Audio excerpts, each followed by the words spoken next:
Hello everyone, welcome back to learning curve. आज फिर एक न्यू टॉपिक के साथ, नई सीरीज के साथ आपके सामने आए हैं। सब्जेक्ट अगेन बायो ही रहेगा। Topic is human health and hygiene. Hopes आपने वो पुरानी वीडियो देख ली होगी, नहीं देखी तो दोबारा जाके चेक कर लेना। काफ़ी अच्छे कॉन्सेप्ट भी क्लियर कराए हैं और क्वेश्चंस भी कराए हैं। तो आइए अब टॉपिक स्टार्ट करते हैं। तो सबसे पहले तो हम जो लास्ट वीडियो क्वेश्चन था उसको देख लेते हैं। Chicken pox is caused bye, जो चिकन पॉक्स बीमारी है वो किसके कारण होती है? Protozoa, bacteria, virus, fungus. काफ़ी स्टूडेंट्स ने इसका आंसर करेक्ट दिया था, उसका आंसर था virus.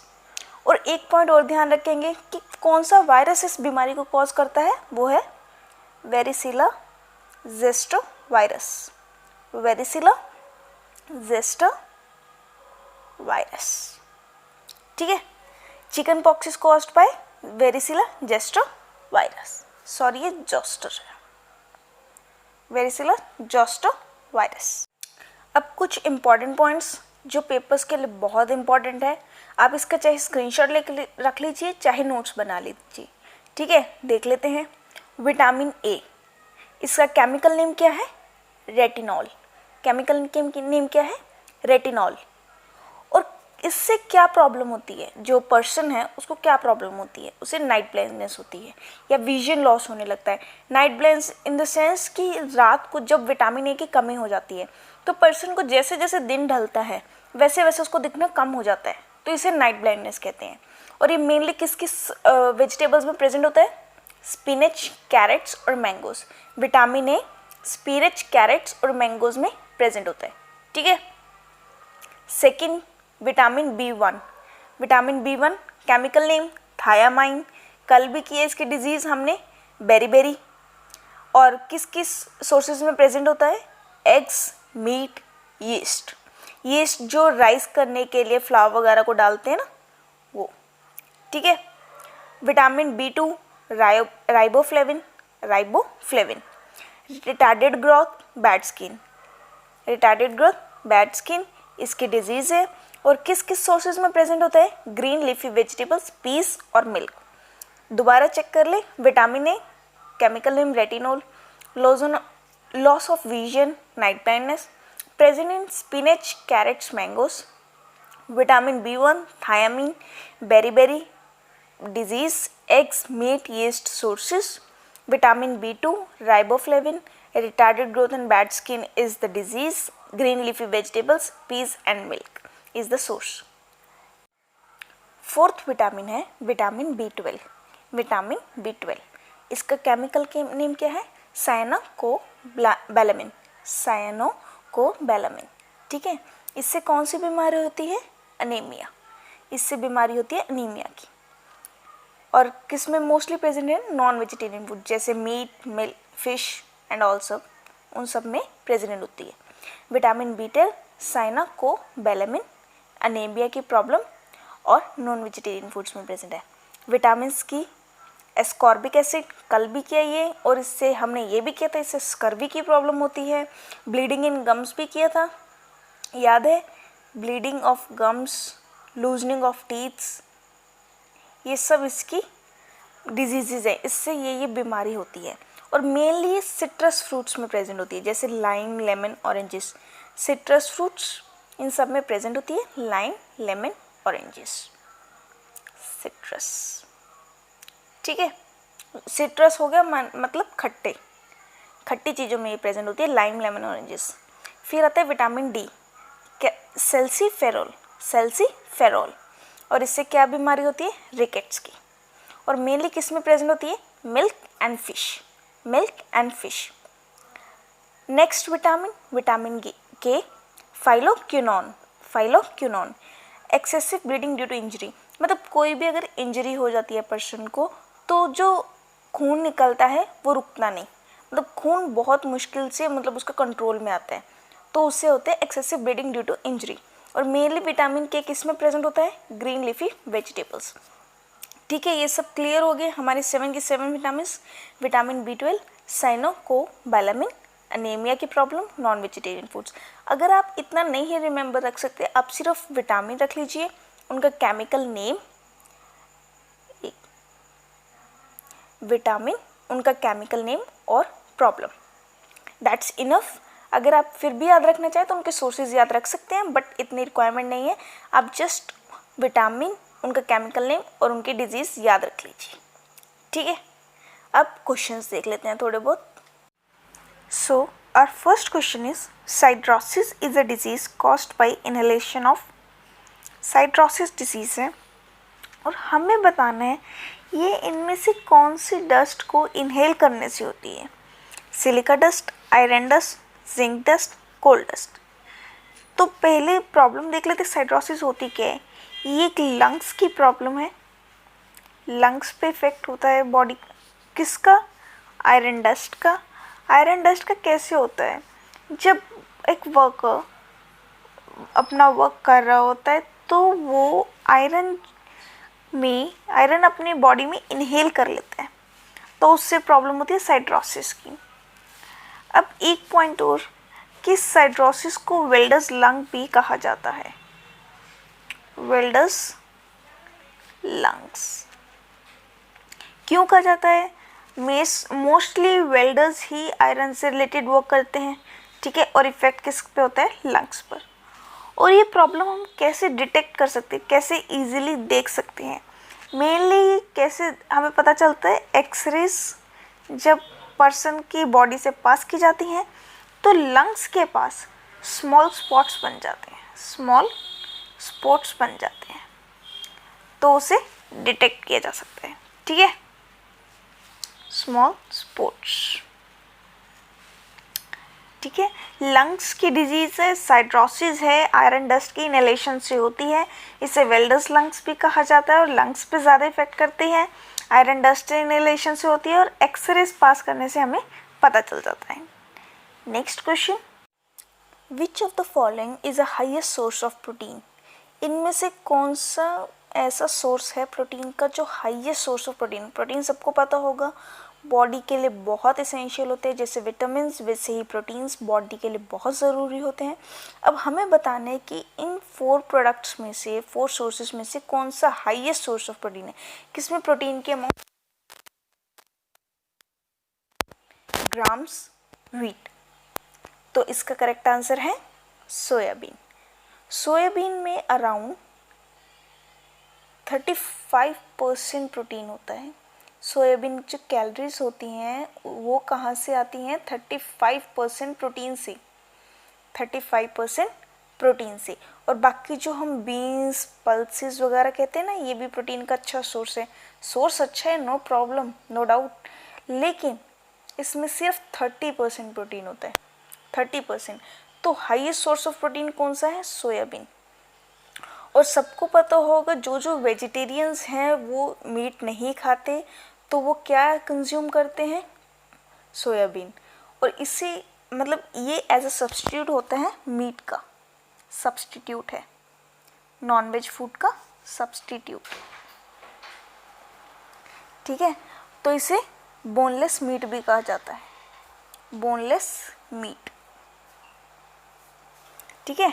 Soybean highest source of protein, substitute of non-veg food and also called boneless meat. Next question. Third question, with which of the following body organ is pacemaker associated? इनमें से कौन से body organ के साथ pacemaker associated है, इन 4 में से, liver, brain, heart, lungs. तो करेक्ट आंसर है हार्ट। पेसमेकर है क्या, ये एक डिवाइस है, ठीक है। कोई भी पर्सन जिसकी एबनॉर्मल हार्ट रेट है, एबनॉर्मल हार्ट रेट है, उसके चेस्ट पर ये डिवाइस रख दी जाती है। ये बॉडी में लो एनर्जी के पल्सेस सेंड करती है, जिससे जो एबनॉर्मल हार्ट रेट है वो नॉर्मल में कन्वर्ट होने लग जाती है, नॉर्मल में कन्वर्ट, ठीक है। पेसमेकर हार्ट की डिजीज़ है, ये एक ऐसी डिवाइस है जो एबनॉर्मल हार्ट रेट पे एबनॉर्मल हार्ट के पर्सन को दी जाती है, उसके चेस्ट पर रखी जाती है या फिर कहीं एब्डोमेन पर रखी जाती है, वो pacemaker low energy pulses send करता है बॉडी में, जिससे बॉडी का हार्ट रेट नॉर्मल हो जाता है एबनॉर्मल से। ठीक, next question, which metal ion exist in vitamin B12? ये विटामिन B12 है, B2 नहीं, B12। हमें बताना है कि कौन सा मेटल आयन विटामिन B12 में एग्जिस्ट करता है। आयरन, कोबाल्ट, जिंक, निकल। तो करेक्ट आंसर है कोबाल्ट। अब देखिए, हमें पहले ही किया है विटामिन B12 का दूसरा नेम सायानोकोबैलामिन, और इससे कौन सी प्रॉब्लम होती है? अनीमिया। ठीक है ना। तो मैं आपको फिर बोलूँगी, साथ साथ ये तो कमेंट्स करते जाइए इनके आंसर्स, या फिर नोट्स बनाते जाइए, ताकि आप लिखेंगे ना तो आपकी रिवीजन हो जाएगी और आपको बार बार याद नहीं करना पड़ेगा, एक ही बार में अच्छे से याद हो जाएगा। ठीक है, तो थोड़ा इंट्रैक्शन कीजिए इस चीज़ से। ठीक है ना। जो पहले अब हमने किया था B12 को हमने दोबारा से रिकॉल कर लिया, तो हमें ये याद हो गया कि हमें दोबारा याद भी नहीं करना पड़ेगा, इसी के साथ रिकॉल कर लिया। ठीक है, चलो next question. Fifth question, on an average how many million red blood cells are present in a healthy human adult man per millimetre of blood? Question है, एक हेल्दी ह्यूमन एडल्ट मैन में average में कितने red blood sales होते हैं? On average कहें तो किसी में ज़्यादा भी हो सकते हैं, किसी में कम भी हो सकते हैं, तो एवरेज देखते हैं। तो 5 to 5.5, 2 to 2.5, 1.5 to 2, 9 to 9.5, ये सब बात हो रही है मिलियंस में, आपको ये ध्यान रखना है। ठीक है, मिलियंस में। तो इसका करेक्ट आंसर है 5 to 5.5, 5 to 5.5। एक्चुअल इसका आंसर है 4.6 to 6 million red blood sales. और अगर न्यूबॉर्न बेबी की बात करें तो हमेशा याद रखिए, न्यूबॉर्न बेबी में ज़्यादा सेल्स होते हैं as compare to adult person. ठीक है, ये न्यूबॉर्न बेबी है, न्यूबॉर्न बेबी, और ये एडल्ट। ठीक है, 4.6 to 6 million in adults, 4.8 to 7.2 इन न्यूबॉर्न बेबीज़। अब सब हो गया कि ठीक है, इनमें इतने सेल्स होते हैं और होते हैं, ये तो देखना पड़ेगा रेड ब्लड सेल्स है क्या, इनका क्या काम होता है। तो रेड ब्लड सेल्स क्या करते हैं, ये ऑक्सीजन को कैरी करते हैं लंग्स से टिश्यूज़ तक, लंग्स से टिश्यूज़ तक, और जो CO2 है, कार्बन डाइऑक्साइड, उसको टिश्यू से लंग्स तक, टिश्यू से लंग्स तक। ठीक है, red blood cells oxygen carry करते हैं from lungs to tissues, various body tissues की तरफ, और जो कार्बन डाइऑक्साइड है फ्रॉम टिश्यूज़ टू लंग्स। ठीक है, next question. Sixth question is, Jonas Salk invented the vaccine for? Jonas Salk है, वो कौन है? एक मेडिकल रिसर्चर हैं, और हमें बताना है कि इन्होंने इनमें से किसकी वैक्सीन इन्वेंट की है? Polio, hepatitis, typhoid, cholera. तो इन्होंने इन्वेंट की है पोलियो की वैक्सीन। ठीक है, polio, Jonas Salk invented the vaccine of polio. Next question, where did the new form of pneumonia SARS start? हमें बताना है न्यूमोनिया की जो न्यू फॉर्म आई है सार्स, वो कहाँ से स्टार्ट हुई? सबसे पहले सार्स की full form severe acute respiratory syndrome, severe acute respiratory syndrome. ठीक है, अब सार्स है क्या? सीरियस फॉर्म ऑफ न्यूमोनिया, मतलब न्यूमोनिया की कंडीशन जब सीरियस हो जाती है तो वो सार्स का रूप ले लेती है। ठीक है, सार्स का रूप ले लेती है, और किससे, मतलब कौन से, किससे ज़्यादा इफेक्ट होती है? वो होती है वायरस से। ये एक तरह का वायरस है, और कब इन्वेंट हुआ था? 2003 में। इट वॉज इन्वेंटेड इन 2003 और आइडेंटिफाइड इन 2003। और कहाँ से स्टार्ट हुआ? चाइना में सबसे पहली फॉर्म मिली थी इसकी। ठीक है, next question, 8th question, the expansion of for AIDS is, AIDS की फुल फॉर्म बतानी है, acquired immuno deficiency syndrome, acquired immuno deficiency syndrome. एक पॉइंट और ध्यान रखें कि एड्स किस वायरस के कारण फैलता है, HIV वायरस के कारण, और उसकी फुल फॉर्म भी कई बार पेपर्स में आ जाती है, human immuno deficiency virus, human immuno deficiency virus. इसके रिगार्डिंग 2-3 क्वेश्चंस और हैं कि सबसे ज़्यादा कौन से सेल्स को इफेक्ट करता है, जो बॉडी की इम्यून सिस्टम के कौन से सेल्स को इफेक्ट करता है, तो वो है T cells. T cells body के इम्यून सिस्टम के टी सेल्स को इफेक्ट करता है सबसे ज़्यादा एड्स या HIV वायरस, और ये एक सिंगल स्ट्रैंडेड DNA है, sorry RNA, single stranded RNA, single stranded RNA। ठीक है, RNA की फुल फॉर्म भी देख लीजिए, ribo nucleic acid, ribo nucleic acid. ठीक है, expansion for AIDS is acquired immunodeficiency syndrome, किस वायरस के कारण फैलता है, human immunodeficiency virus, single stranded RNA है, और RNA की फुल फॉर्म क्या है, राइबो न्यूक्लिक एसिड। ठीक है, next question, 9th question, protein which renders a cell less susceptible to be attacked by virus is called. हमें बताना है ऐसा कौन सा प्रोटीन है जो एक सेल की प्रोटेक्शन करता है ताकि वो वायरस से अफेक्ट ना हो पाए, ताकि वो एक वायरस से अफेक्ट ना हो पाए। तो वो एक्टोमायोसिन, क्लोरोमाइसिटिन, हाइब्रिडोमा, इन्फेरन, इन चारों में से ऐसा कौन सा प्रोटीन है जो सेल की प्रोटेक्शन करता है, वो कौन सा है, इन्फेरन, इन्फेरन, इन्फेरन। ठीक है, 10th question is a drug which helps in controlling fever is, ऐसा ड्रग जो फीवर को कंट्रोल करने में हेल्प करता है वो कौन सा है, आइबुप्रोफेन, पेनिसिलिन, पैरासीटामोल, कॉर्टिकोस्टेरॉइड। तो काफ़ी सिंपल क्वेश्चन है, काफ़ी कॉमन है, तो आंसर है पैरासीटामोल। सबके मोस्टली घर में होगा भी ये मेडिसिन फीवर को कंट्रोल करने के लिए। और एक पॉइंट और, WHO ने कहा है, रिकमेंड किया है कि जो जिसको चाइल्ड फीवर है उसको पैरासीटामोल तब देना चाहिए जब उसका टेम्परेचर 38.5 डिग्री सेल्सियस से ज़्यादा हो, या हम कहें 101.3 डिग्री फ़ारेनहाइट से ज़्यादा हो। ठीक, next question, 11th question, ringworm is a dash disease, bacterial, protozoan, viral या फंगल। हमें बताना है रिंगवॉर्म जो डिजीज़ है वो कौन सी है। तो पहला पॉइंट तो ये ध्यान रखिए कि रिंगवॉर्म का दूसरा नाम क्या है, डर्मेटोफाइटोसिस, डर्मेटोफाइटोसिस। तो रिंगवॉर्म कौन सी है, एक फंगल डिजीज़ है, और स्किन, ह्यूमन की स्किन पर होती है या फिर कैट्स, इन सब में इजीली पाई जाती है।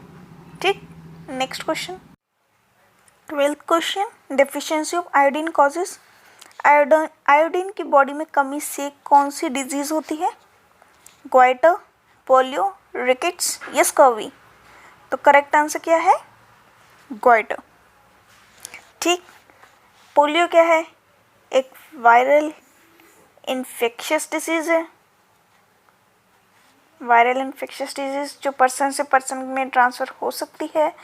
रिकेट्स किसकी डेफिशिएंसी से होती है, विटामिन डी की डेफिशिएंसी से, विटामिन डी की डेफिशिएंसी से। और स्कर्वी करा था विटामिन सी की डेफिशिएंसी से।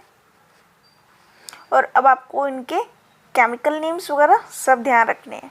ठीक, next question, malaria can be cured with a drug extracted from, malaria जो डिजीज़ है कौन से ट्री के ड्रग्स, कौन से ट्री में से जो ड्रग एक्सट्रैक्ट किया जाता है उससे क्योर की जा सकती है, belladonna tree, cinchona tree, oak tree, neem tree. तो करेक्ट आंसर है सिंचोना ट्री, सिंचोना ट्री। और इसमें से कौन सा ड्रग निकलता है, कौन सा कंपोनेंट निकलता है जो इसकी क्योर में हेल्प करता है, क्यूनिन। ठीक, मलेरिया सिंचोना ट्री के क्यूनिन कंपोनेंट से ठीक की जा सकती है। Next question, which drug is used as an anti diabetic drug? इनमें से बताना है कौन सा ड्रग एक एंटी डायबिटिक ड्रग है। मेटाफॉर्मिन, ज़ोल्पिडेम, प्रोमेथिज़ाइन, हाइड्रालाजाइन। तो हमें बताना है इन 4 ड्रग्स में से कौन सा ड्रग एक एंटी डायबिटिक ड्रग है जो कि ब्लड शुगर लेवल्स को कंट्रोल करने में हेल्प करता है।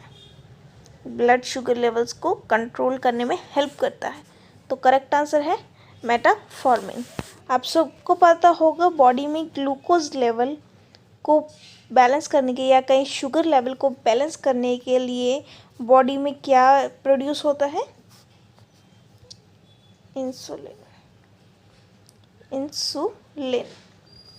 ठीक, यही अगर बॉडी में इंसुलिन कम प्रोड्यूस होने लग जाए तो फिर पर्सन को डायबिटीज़ की प्रॉब्लम हो जाती है। या इंसुलिन शुगर के लेवल में कि हम शुगर ज़्यादा इंटेक कर रहे हैं और इंसुलिन कम प्रोड्यूस हो रहा है तो डायबिटीज़ हो जाती है पर्सन को, या फिर इंसुलिन बॉडी प्रोड्यूस करना बंद कर देती है तो डायबिटीज़ हो जाती है।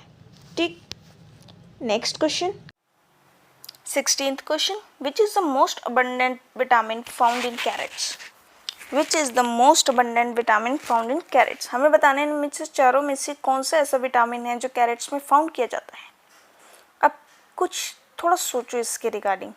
कैरेट, घर पे सब बोलते हैं पेरेंट्स वगैरह कि कैरेट्स खाओ, आइज़ का विजन अच्छा होता है, देखने की क्षमता बढ़ती है। Correct, eyes is related to blindness. Eyes is related to blindness. अब सोचो हमने किस विटामिन के लिए किया था कि नाइट ब्लाइंडनेस हो जाती है, रेटिनॉल उसका दूसरा नाम है। सोचो याद आ रहा है? विटामिन ए के। ठीक, विटामिन ए की कमी से नाइट ब्लाइंडनेस हो जाती है, शाम को दिखना कम होने लग जाता है। तो carrots is the main source of vitamin A. ठीक, अब अगला पॉइंट, ये पता चल गया विटामिन ए का सोर्स। हमें अब जानना है regarding vitamin B, A, C. B is for beri, C is for scurvy, D is for rickets. Correct, सब किया है, रिकॉल कर रहे हैं ताकि बार बार याद करेंगे, बार बार रिकॉल करेंगे तो माइंड से स्किप कभी होगा ही नहीं। ठीक है ना? तो बाकी इनके अनदर नेम्स जाके आप चेक कर लेना, वीडियो के स्टार्टिंग में ही है। हम नेक्स्ट क्वेश्चन पे चलते हैं। Which chromosome is found in man? हमें बताना है इनमें से कौन सा क्रोमोसोम मैन में फाउंड होता है। ये क्वेश्चन ज़रूर याद रखिए, मोस्टली पेपर्स में आ जाता है और स्टूडेंट्स कंफ्यूज भी हो जाते हैं। क्रोमोसोम होता क्या है? When a DNA molecule is packed into thread like structures, they form a chromosome. जब DNA molecule thread like structures में पैक होके एक चीज़ बनाता है तो उसे क्या कहते हैं हम? क्रोमोसोम। अब हमें बताना है कि मैन में कौन सा क्रोमोसोम प्रेजेंट होता है। मैन में या एडल्ट में, कुछ मर्जी कहो। एक मेल में XY क्रोमोसोम प्रेजेंट होता है और एक फीमेल में XX क्रोमोसोम। ठीक, फीमेल में XX क्रोमोसोम और मेल में XY chromosome. Next question, organisms use biocatalysts to break down simple complex substance into simpler substances. These biocatalysts are called. हमें बताना है एक ऑर्गेनिज्म है, ये देखो, इसके पास है कॉम्प्लेक्स सब्सटेंस, तो वो यूज़ क्या कर रहा है? बायोकैटलिस्ट। बायोकैटलिस्ट मतलब जैसे कोई भी कैटलिस्ट जो इसको ब्रेक करने में हेल्प करेंगे, इसको तोड़ने में हेल्प करेंगे। और ये क्या बन गया? ये ऐसे बन गया। ये एक एग्जांपल है, नॉट लाइक दैट कि ये काफ़ी कॉम्प्लेक्स सब्सटेंस है, इसको हमने सिंपल सब्सटेंस में बना दिया। तो हमें बताना है ये बायोकैटलिस्ट को क्या कहा जाता है। जो भी यूज़ होता है ये बायोकैटलिस्ट, इनको क्या कहा जाता है? एंजाइम्स, हार्मोन्स, विटामिन या नन, इनमें से नन। तो एक्चुअल आंसर है एंजाइम्स। ठीक, एंजाइम्स वो कैटलिस्ट हैं या वो बायोकैटलिस्ट हैं जो एक कॉम्प्लेक्स सब्सटेंस को सिंपलर सिंपल सब्सटेंसेस में कन्वर्ट कर देते हैं, ठीक, या ब्रेक कर देते हैं। Next question, malaria is transmitted from one person to another by. सबसे पहले तो ये याद रखिए कि मलेरिया एक फीमेल मॉस्किटो से ट्रांसफ़र होता है, फीमेल मॉस्किटो इसका होस्ट होता है, ठीक। अब हमें बताना है कि मलेरिया एक पर्सन से सेकंड पर्सन में किस मॉस्किटो के कारण ट्रेवल होता है, Aedes mosquito, Culex mosquito, Anopheles mosquito, या फिर इन सारों की कारण। तो इसका करेक्ट आंसर क्या है? इसका करेक्ट आंसर है एनाफिल्स मॉस्किटो के कारण, एनाफिल्स मॉस्किटो के कारण। अब इससे रिलेटेड हमने पहले क्वेश्चन किया था, याद है सबको? किस ट्री से इसका वो क्योरिंग मिलती है? सिंचोना ट्री की हेल्प से। और क्या कंपोनेंट था? क्यूनिन, ठीक। अब आपको ये कभी भूलने नहीं चाहिए, ना ही विटामिन के, ना ही ये मलेरिया से रिलेटेड या और क्वेश्चंस भी, ठीक। ऐसे रिलेट करते जाइए, मैं बार बार कह रही हूँ। Next question, which of the following pairs is correctly matched. बताना है इन चारों में से कौन सा पेयर करेक्टली मैच्ड है। Vitamin A scurvy, vitamin B rickets, vitamin C night blindness, vitamin E reproduction. अब इसका आंसर आपके पास जस्ट 5 सेकेंड्स है, जल्द से जल्द कमेंट्स कीजिए क्योंकि बहुत बार हो चुका है, फिर उसके बाद तो हम डिस्कस करेंगे ही, ठीक। 5 4 3 2 1, दैट्स इट। तो इसका क्या करेक्ट आंसर है? विटामिन ई रिप्रोडक्शन, क्योंकि हमने किया था vitamin A night blindness, vitamin B beri and vitamin C is for scurvy, ठीक। और विटामिन ई, तो ऑब्वियसली विटामिन ई बचा, तो दैट इज फॉर रिप्रोडक्शन, ठीक। Next question, 21st question, which cell disorder in a body is responsible for colour blindness. हमें इनमें से बताना है कौन सा सेल है जो कलर ब्लाइंडनेस के कारण रिस्पॉन्सिबल है। मतलब अगर पर्सन को कलर देखने में, कलर विजन करने में प्रॉब्लम होती है, तो किस सेल की कमी या किस सेल के डिसऑर्डर के कारण ये कमी स्टार्ट होती है। White blood cells, corn cells, red cells या न्यूरल सेल्स। ये पिछली वीडियो में भी क्वेश्चन हो चुका है इसी से रिलेटेड, वो थोड़ा सा मोल्डेड था, ये थोड़ा सा different. That's enough, answer same है। कौन सेल्स ब्राइट लाइट में हेल्प करा था ना, ब्राइट लाइट के कारण, मतलब कलर लाइट के कारण, कलर ब्लाइंडनेस। और हमने क्या किया था? Rod cells is for dim light, ठीक। सब रिलेटेबल है, ध्यान रखिए। Next question, hepatitis effects which organ of human body. Hepatitis जो डिजीज़ है किस ह्यूमन बॉडी के किस ऑर्गन पे इफेक्ट करती है? Liver, pancreas, spleen, small intestine. इन चारों में से कौन सी ऑर्गन पे इफेक्ट करती है? लिवर। हेपेटाइटिस लिवर पे सबसे ज़्यादा इफेक्ट करती है और ये वायरल इन्फेक्शन है। वो भी आ सकता है कि वायरस से रिलेटेड, प्रोटोजोआ, फंगाई, बैक्टीरिया, किस से रिलेटेड है? तो एक ये वायरल इन्फेक्शन है। और ये किस कारण से होती है?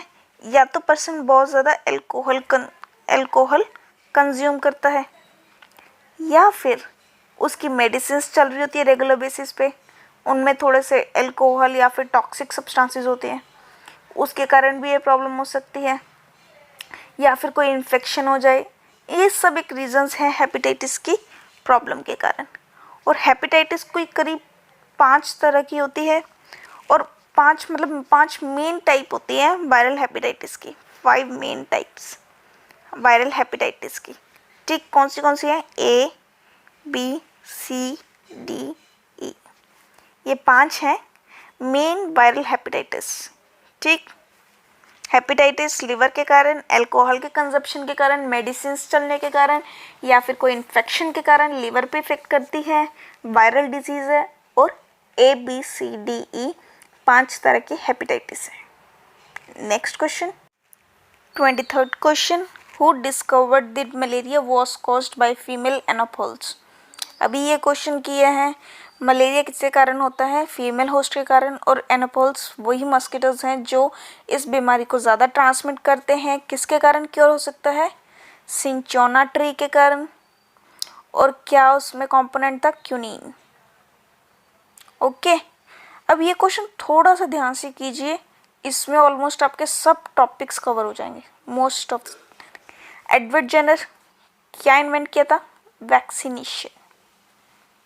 वैक्सीनेशन, और कब किया था इन्होंने, 1796 में, 1796। या फिर हम एक काम करते हैं, पहले हम ये देख लेते हैं कब कब क्या क्या इन्वेंट किया, फिर हम देख लेंगे कब कब इन्वेंट किया। ठीक है, एडवर्ड जेनर ने वैक्सीनेशन, लुइस पैस्चर ने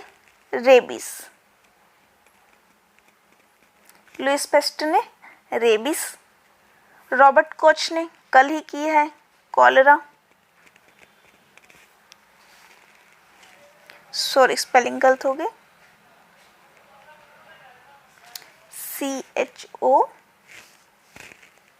CHOLERA, और बचा malaria invented by Ronald Ross. ठीक, Edward Jenner vaccination, Louis Pasteur rabies, Robert Koch cholera, Ronald Ross malaria. इससे आपके करीब 4 to 5 क्वेश्चंस हो जाएंगे। ठीक, अब देख लेते हैं कि कब कब इन्वेंट हुआ। ये देखिए, एक ही क्वेश्चन में आपके इतने सारे क्वेश्चंस कवर हो जाएंगे, तो थोड़ा ध्यान से कीजिए। एडवर्ड जेनर क्या इन्वेंट किया था, वैक्सीनेशन, कब, 1796 में, और कहाँ पर, ब्रिटेन, 1796 में ब्रिटेन में। लुइस पेस्चर ने क्या डिस्कवर किया, रेबीज, कब, 1860 में, और कहाँ पर, फ्रांस, 1860 में, और कहाँ पर, फ्रांस। रॉबर्ट कॉच कल भी किया था, कॉलरा किया था, और टीबी का जर्म्स था, वो याद है, टीबी के जर्म्स रिकमेंड किए थे, और कब, 1877 में, और कहाँ, जर्मनी में। और बचा रोनाल्ड रॉस, 1857, कहाँ, एल्मोरा सबको पता होगा, इंडिया में, एल्मोरा। ठीक, Edward Jenner vaccination, 1796 in Britain. ये बॉर्न इन ब्रिटेन है, मतलब एडवर्ड जेनर ब्रिटेन में बॉर्न हुए थे, और डिस्कवर कब की थी, 1796 में। ठीक, लुइस पैस्चर 1860 में डिस्कवर की थी, क्या डिस्कवर की थी, रेबीज की वैक्सीन, और कहाँ, बॉर्न के, फ्रांस की। रॉबर्ट कोच 1877 में इन्होंने डिस्कवर की थी कॉलरा और टीबी जर्म्स की वैक्सीन। किस कंट्री से बिलोंग करते हैं, जर्मनी से। रोनाल्ड रॉस मलेरिया की वैक्सीन 1857 में, और किस कंट्री से बिलोंग करते हैं, इंडिया से, कहाँ पर, एल्मोरा। ठीक, सब clear. Next question, BCG vaccine is given at, BCG vaccine कब दी जाती है, 2 to 3 years, 10 years, न्यूबॉर्न, या विद इन 15 days। तो करेक्ट आंसर क्या है, विद इन 15 days। याद है कल BCG वैक्सीन की थी, उसकी full form bacillus calamity Guérin, और ये वैक्सीन किससे रिलेटेड थी, ये भी किया था, याद है, टीबी से रिलेटेड वैक्सीन थी। ठीक है, और इसको और थोड़ा अगर आपने कॉन्ट्रास्ट में करना है, मतलब और ज़्यादा क्लैरिटी से करना है, तो एक्चुअल में ये वैक्सीन कब दी जाती है, within 2 to 3 days। Okay, next question, which of the following bring backs deoxygenated blood from different parts of body to whole. हमें बताना है इनमें से कौन सी ऐसी चीज़ है जो डीऑक्सीजनेटेड ब्लड को different parts of human body, चाहे वो हेड है चाहे वो लेग है, doesn't matter, different parts of human body से हार्ट तक पहुंचाती है। तो करेक्ट आंसर क्या है, वेन्स। अब ये ध्यान रखिए, वेन्स दो तरह की होती है, इंफीरियर वेना कावा और superior vena cava. Superior vena cava और inferior vena cava. Inferior vena cava. ठीक, अब सुपीरियर वेना कावा क्या करती है? Superior vena cava head, neck, thorax, hands, इन सब से डीऑक्सीजनेटेड ब्लड को राइट ऑट्रियम ऑफ हार्ट तक पहुंचाती है, मतलब राइट पार्ट ऑफ हार्ट तक पहुंचाती है। और जो इंफीरियर वेना कावा है वो हमारे लेग्स हो गया, पेल्विक रीजन, एब्डोमिनल रीजन, मतलब इंफीरियर लेग्स से स्टार्ट हो गया, सुपीरियर हेड से स्टार्ट हो गया। ठीक, आप ऐसे याद कर सकते हो। और इंफीरियर वेना कावा लेग्स, थोरैक्स, पेल्विक रीजन और एब्डोमिनल रीजन से लेके डीऑक्सीजनेटेड ब्लड को हार्ट तक पहुंचाती है, वो भी राइट आर्टरियम की। ठीक, दोनों में डिफरेंस पता चल गया ना कि सुपीरियर वेना कावा हेड से ब्लड लेके जाती है और जो इंफीरियर का वेना कावा है वो लेग से ब्लड लेके जाती है, डीऑक्सीजनेटेड ब्लड। और दोनों कहाँ पहुंचाती है? राइट पार्ट ऑफ हार्ट तक। ठीक, अब एक चीज रह गई इसमें, वो भी देख लेते हैं रिगार्डिंग वेन। वैसे हमने वो किया था लेकिन फिर एक बार चेक कर लेते हैं। जैसे है पल्मोनरी आर्टरी एक यूनिक आर्टरी थी ना, वैसे ही एक पल्मोनरी वेन है। पल्मोनरी वेन वही एक वेन है जो ऑक्सीजनेटेड ब्लड ट्रांसफर करती है। ऑक्सीजनेटेड ब्लड ट्रांसफर करती है from various parts of the body. ठीक, सिर्फ पल्मोनरी वेन ही ऐसी वेन है जो ऑक्सीजनेटेड ब्लड कैरी करती है, बाकी सब वेन्स जो सुपीरियर वेना कावा है या इंफीरियर वेना कावा है वो डीऑक्सीजनेटेड ब्लड ट्रांसफर करती है। ठीक, next question. Last question is the largest part of a brain is medulla oblongata, cerebellum, cerebrum, hypothalamus. ये आप सबको कमेंट में बताना है और आपने नेक्स्ट वीडियो में हम ज़रूर डिस्कस करेंगे। और ये भी बताइए कि ब्रेन के कितने पार्ट्स होते हैं और लार्जेस्ट पार्ट कौन सा है। ठीक, नेक्स्ट वीडियो में ज़रूर डिस्कस करेंगे। होप्स आपको वीडियो ठीक लगी होगी, अच्छी लगी होगी। और कोई भी डाउट हो तो आप व्हाट्सएप ग्रुप पे ज्वाइन कर लीजिए, हमारी टीम वहाँ पर बहुत एक्टिव है, आपके सब डाउट्स क्लियर हो जाएंगे। जल्दी न्यू वीडियो के साथ मिलते हैं। Thank you.